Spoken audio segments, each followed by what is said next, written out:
Um, so our lecture name is a deep dive into WANNACRY and a shallower one into Petya.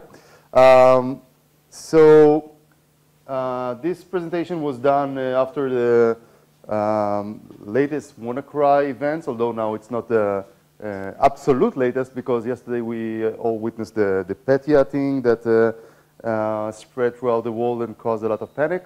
So we didn't have time to do a presentation on that, but I think both cases are pretty similar. Maya will talk about this later.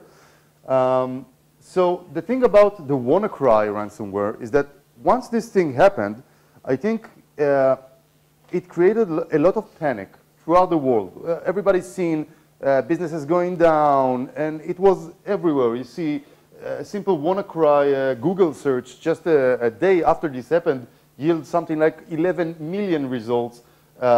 This is like the Twitter statistics on the hashtag WANNACRY, and it was all over the place. The New York Times, NBC, everybody knows that Microsoft had something to do with it, like a patch or something. Everybody knows that the NSA was somehow involved in this, and it was really all over the place. We've seen, these kind of pictures of the, ransomware infecting stuff all over the world, like this or like that.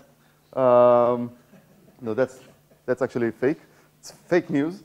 But yeah, it was really all over the place. So I think that our mission in this presentation is to try and bring the facts here, tell you what is true, what isn't true, what actually happened in this thing, what did it contain, and that's it. Hopefully you will go out of this room after you understand completely what was this thing all about. So first of all, let's introduce ourselves. This is Maya Horowitz, and I'm Yaniv Balmas. She leads the intelligence group in Check Point, and I lead the research group in Check Point. And these are very nice pictures. And yeah, the best ones with like folk singers, Israeli folk singers. And Maya will continue here.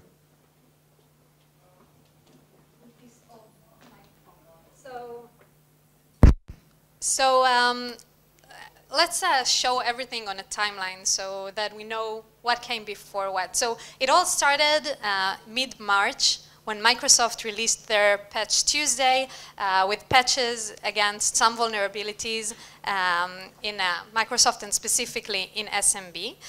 And a month later, shadow brokers released the vulnerabilities and the exploits in SMB that they stole from the NSA. So this was the leak that everyone is talking about, and just released the NSA code over WikiLeaks, and it made it to GitHub so that anyone could potentially use it. But this was, again, a month after the Microsoft patch had already been out.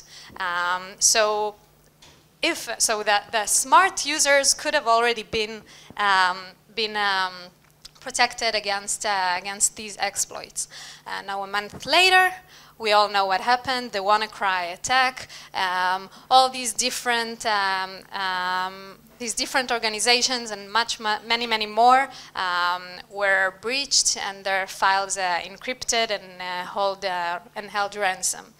The day later, there was what they called the hero, the British researcher who was able to find that there's a domain in the code of the ransomware that if it was registered, then the entire attack would be stopped.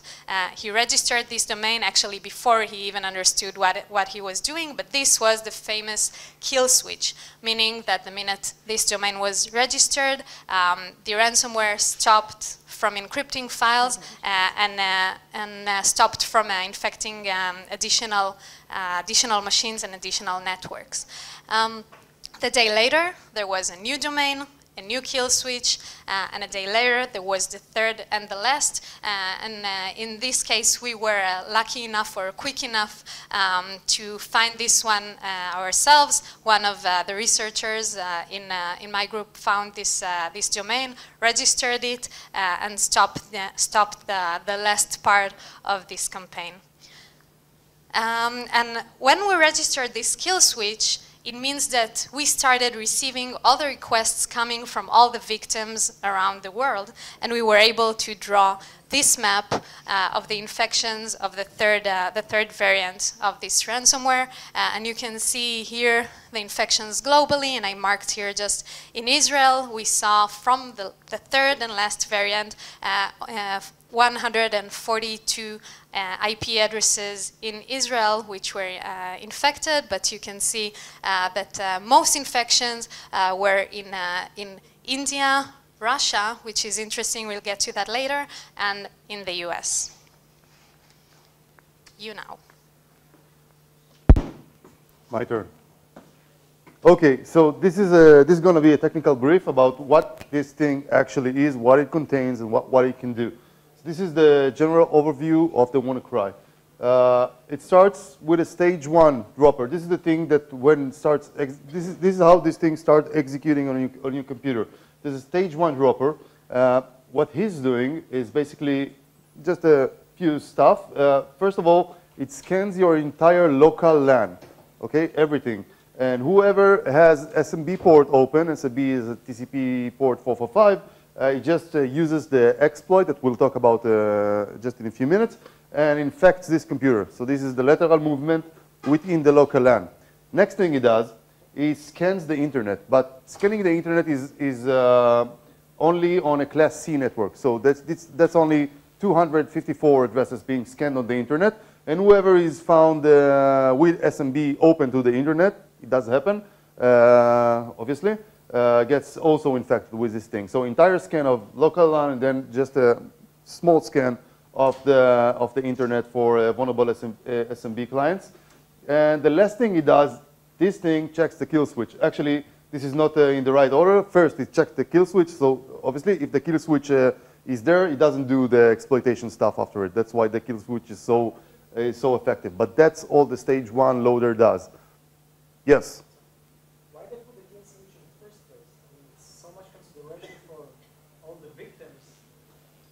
Yeah, so question was, why did they put the kill switch in the first place? And I would even make this a bigger question. Why did they even put a kill switch in there? I have no idea, but we'll talk about this later. It's like it's an open question. But anyway, it's there. I'm just describing the technical, I'm going through the assembly, and this is what I see. So I'm passing this to you.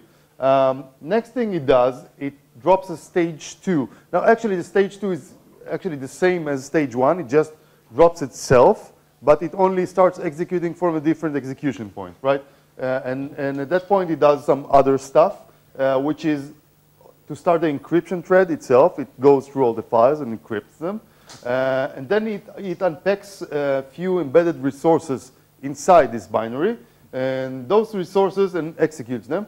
And those resources are used for various stuff, like there's the UI, the thing that actually asks you to pay the money, is an actual application. This is actually something that we don't usually see in ransomware. Usually it's like a website or an HTML page, something like this. At this point, this malware, it's a completely different executable. And then it also has Tor, tor.exe. This is the actual Tor downloaded from the Tor site. A mini Tor, but it is Tor. And this is actually the reason why the original binary is huge. It's really big compared to other malware. Why it's there, I don't know. We'll go through speculations later, but it is there. And then there's 2 other modules, one for deleting temporary files and one for executing other resources, some technical stuff, but not really important process-wise. Now, that's the entire thing inside this binary. That's what it does. That's what it contains. If you heard anything else, it doesn't do anything else. That's everything in there. And now, another thing I want to go over with you is the way this thing does cryptography, the way this thing encrypts the files, okay? So in order to do that, we need to do a quick crypto lesson. So that's my crypto 0.101. In crypto, we have two main cryptographic algorithms. One is called symmetric encryption, right? That's where you have only one key. So you have one key for encryption, and the same key is also used for decryption. You encrypt it with the same key, you decrypt it with the same key. Second algorithm is asymmetric encryption. In asymmetric encryption, we have two keys. One key is used to encrypt, the other is used to decrypt. It can also be used vice versa, but that's it. Symmetric encryption, asymmetric encryption. And now that you are all bona fide crypto analysts, we can go on to talk about the actual encryption method. So we have the victim side and the attacker side. First thing that happens, that the attacker, before the malware is even spread, it generates two global RSA keys. Now RSA is asymmetric encryption, so you have two keys. We'll call it the global public and the global private. This thing is generated on the attacker's computer, on the attacker's side. And then the global public key is embedded inside the malware, right? And then the malware is spread into the victim. Somehow, we'll talk about this later. But now the malware has arrived to the victim computer. What it does is generate another set of RSA keys. Again, asymmetric keys, so it's two keys. We'll call them local public and local private, right? Now what happens is that the malware starts enumerating the files on the file system. So it takes file by file, so this is file X, and for each file, it generates AES key. Now that's a single key, right? A symmetric encryption, and it uses that key to encrypt this file, right? Now the file is encrypted, and now actually all I need at this point to open the file is the AES key, right? But this key is now encrypted with the local public, and this all result is just appended to the end of the file, okay? So at that point, in order to open the file, all I actually need is the local private. If I take the local private, I can extract the AES key and then decrypt the file, right? But then the local private key is decrypted with the global public key, which came from here, right? And this whole thing is sent to the attacker's side. Now, this encryption algorithm is intact. It's good. It will work. There is no way to break it. Everything, we looked at it for a long time, and it's actually kind of perfect. I have no comments to say about that. It works. Now, as for the spreading method, how does this thing get to the victim computers? Well, that was also a big question, and to our feeling, there was a big confusion. Maybe now people start to understand a bit more. I don't know if you do or not, but all of these terms have, popped up all over the place. Twitter, Facebook, blogs, wherever you want. There's like Eternal Blue, CVE, something, SMB, Double Pulsar, MSF, 01710, and stuff like that. And what I want to do now, I'm not going to go over the internals of the vulnerability, although it's a very nice vulnerability. And if you want to hear some details, come catch me after the talk. But I'm just going to make some order out of all of these terms here. So let's start with SMB. If you're not familiar with it, SMB is a protocol that comes shipped with any Microsoft Windows version that ever existed, starting from the days of NT4 and perhaps even before that. And this is the thing that you use when you do, like, for example, I don't know, network shares. If you ever did / something, this goes over TCP port 445. That's SMB. Now, what is this shadow brokers thing everybody's talking about? So that's just an online group who at some point leaked tools that were attributed to be NSA tools, right? The specific SMB exploit was leaked within the shadow brokers leak. Nobody knows who these guys are, right? They're just like an internet group thing, anonymous stuff. Sorry. Technical issues. Good. So Eternal Blue. What is this Eternal Blue thing? Eternal Blue is the actual vulnerability that's been used in this attack, right? And this vulnerability has been leaked within the shadow brokers NSA leak, right? Now, just to explain this leak thing, if you are familiar with like other frameworks, like for example, Metasploit. So this thing is kind of the rough equivalent of the NSA's Metasploit thing. It's a big framework containing a lot of vulnerabilities in there and a lot of methods to attack, right? And this Eternal Blue was just one of them. Now, double pulsar, again, if you're familiar with the Metasploit reference, so this is kind of the rough equivalent of the Metasploit's Meterpreter, right? So after the machine has been exploited, now you need to put something in there, some kind of backdoor, some kind of payload that you put in there that will let you control this thing. This is double pulsar. It's used not only with this specific vulnerability, it's used with a lot of other vulnerabilities within this leaked framework, right? So that's double pulsar. And now CVE 2017-0144 and some other of them is just the CVE. If you're not familiar with it, it's a Mitre like organization. The Mitre organization publishes this thing as vulnerability IDs. So this is the specific ID given to the vulnerability we've discussed before, right? And MS01710 is just the name of the patch that Microsoft did for these vulnerabilities. By the way, it's this vulnerability and some other as well. So that's all the terms, and I hope that makes some sense and puts things in place for those of you who didn't understand it exactly. So this is the fun time now, and it's speculation time. Let's talk about what is this thing, where did it come from, what's going on, and all the questions like the one that you've asked. So let's split it into a few global stuff. First thing is the technical level. First of all, I can tell you personally that this malware is not packed, it's not obfuscated, and quite frankly, it's not the best code I've ever seen. Actually, it's one of the worst I've ever seen. It's very poorly written, contains a lot of bugs, and you know, when you're doing reverse engineering or diving into a malware, you get to some kind of intimate level with the guy who wrote this, and a lot of time you're just asking yourself, what did you do here? I completely don't understand your logic, but it happened a lot along this research. So this is something we should consider. There were a lot of like unused dialogues inside this UI I showed you, like this one. It's never used within the malware, but still it's in there, it's in the code. It looks like something not completely cooked. I don't know how to explain it. And this is just something I found over my Twitter feed. I'm a random guy giving the WannaCry authors like comments on on the web GUI that needs some improvement, like margins or reduce font size, vertical align center. He's actually right. This thing is very poor GUI. And now regarding the SMB exploit. So as I mentioned before, this leak of the NSA tools, what's a framework? It's like a big binary or a big bunch of files. And in order to extract this specific vulnerability from this framework, it takes some work and it takes some technical level to do. It's not something that anyone with computer access and some knowledge can do. You actually need to understand a thing or two in order to do that.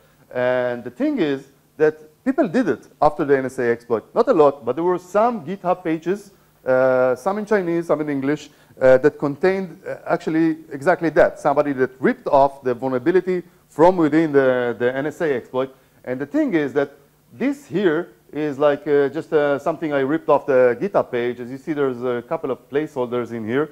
And this is the code from WannaCry. And as you can see, the placeholders are still there. So these are exactly the same placeholders. If you were wondering, this thing has nothing to do with the vulnerability itself. It's just placeholders like comments, call them comments, inside the code. So this can tell us that the guy who wrote WannaCry, he might have not understood anything about this vulnerability at all. He just took the code from GitHub, put it inside his half-cooked malware, and spread it around. Again, it's a speculation, but I guess it's a kind of a... What? Yeah.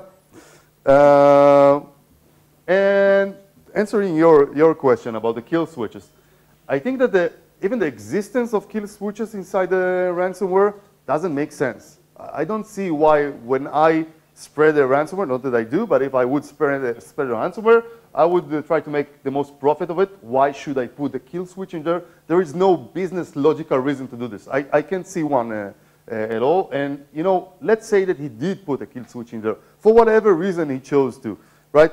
After the first anonymous or how did they call him?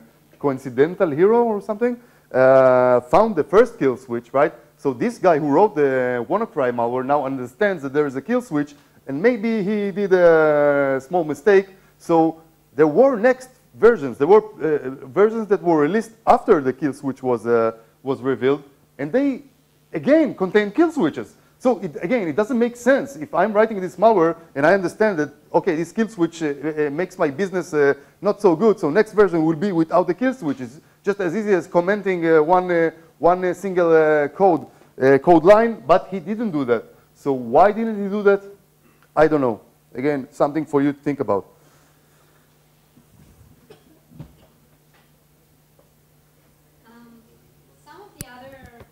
Some of the other questions that are still open up until today is the infection vector.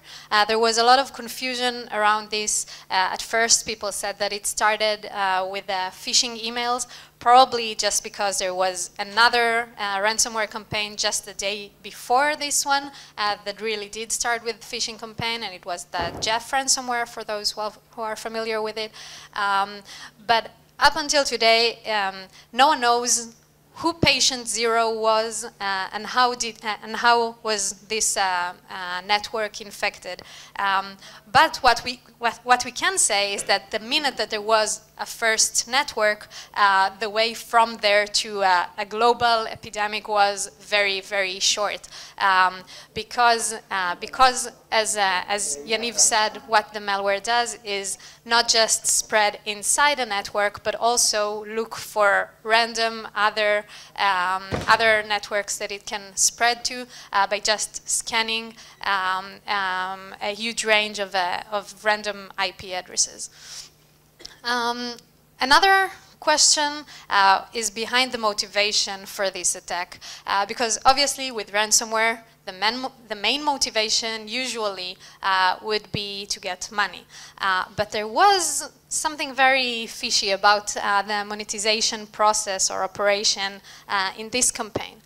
So this is the ransom letter, and there's a Bitcoin wallet to which the victim can transfer money.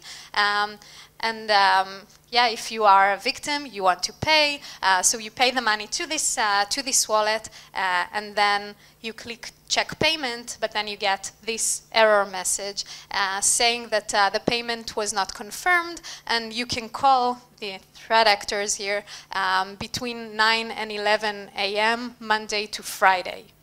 So that's a very bad operation here. And if you were here for Orly's presentation, you saw that usually the ransomware are proud of great customer service, while in this case, very poor service. And this is what can explain the fact that up until today, all the money paid in ransom to these actors is $130,000.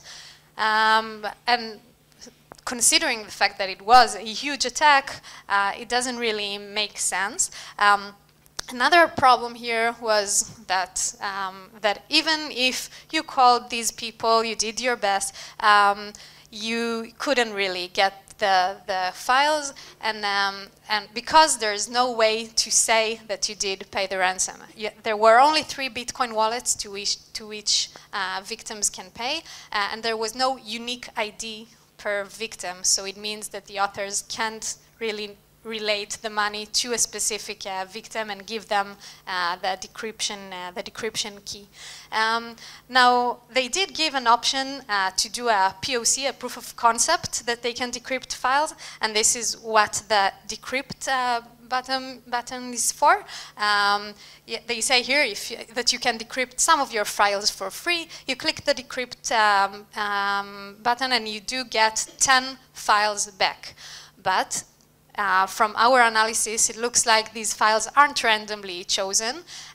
They were in fact pre-chosen in the encryption process, meaning that they were encrypted in an entirely different method, and decrypting them is just a rip-off. Okay, it doesn't mean anything about the option to actually decrypt all the other files on the victim's computer. Moving on to more speculations, so these are the countries infected by WannaCry, or the top countries. And the interesting thing here, as I said in the beginning of the presentation, is that Russia came third in the number of victims. Now, I don't know if you're aware, but the best way for you all to avoid ransomware targeting your computer, live in Russia. That's really the best immunity. And no ransomware ever hits Russia, but this one did, which makes one speculate if it came from Russia, because usually they blacklist their own country with their attacks, probably trying to avoid law enforcement, the local law enforcement, from chasing after the threat actors. So this is it regarding WannaCry, and you are supposed to be left with a few facts and with a few speculations.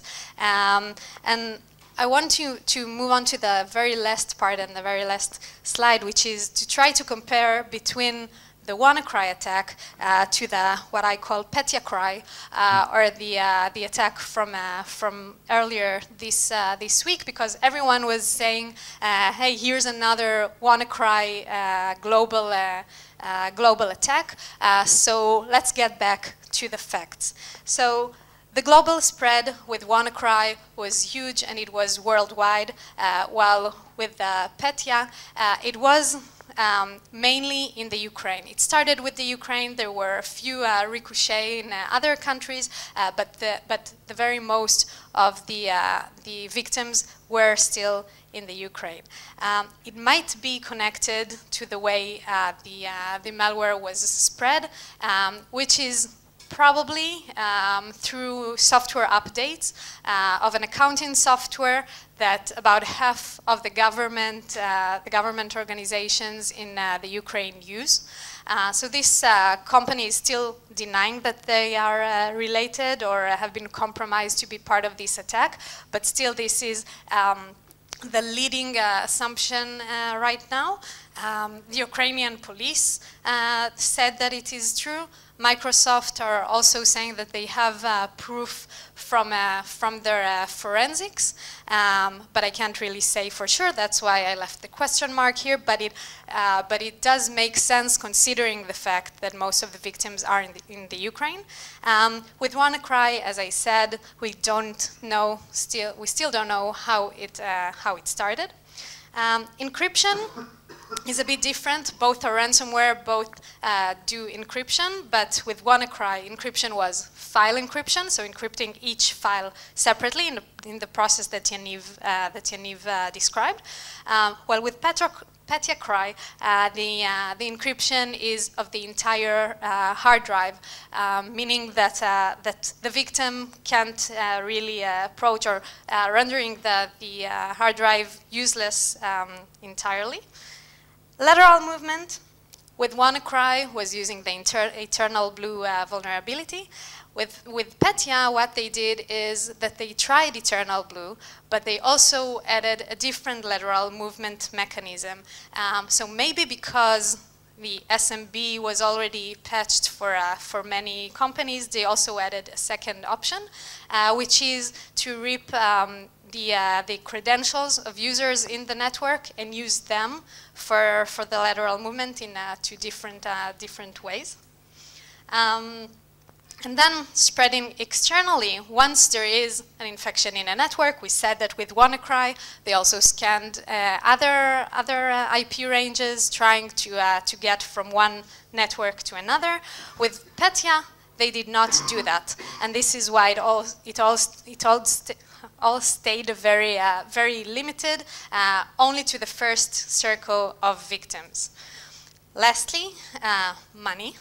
So with WannaCry, I said that the sum of money that they have in their Bitcoin wallets up until today is a bit over 100,000 US. With Petya, 10,000. That's it. And so for me, when I see all these facts, I get a feeling that with Petya, it's something that is very, very targeted to the Ukraine. especially because of the infection method and the fact that they did not leverage the ability to also spread to the second circle of victims. But this is just my speculation, and the meaning or the goal of this presentation was to help you tell the speculations from the facts, so you can stay with these facts, and I leave it to your own best judgment to decide who is behind both these cyber campaigns. So thank you very much. That's it for us.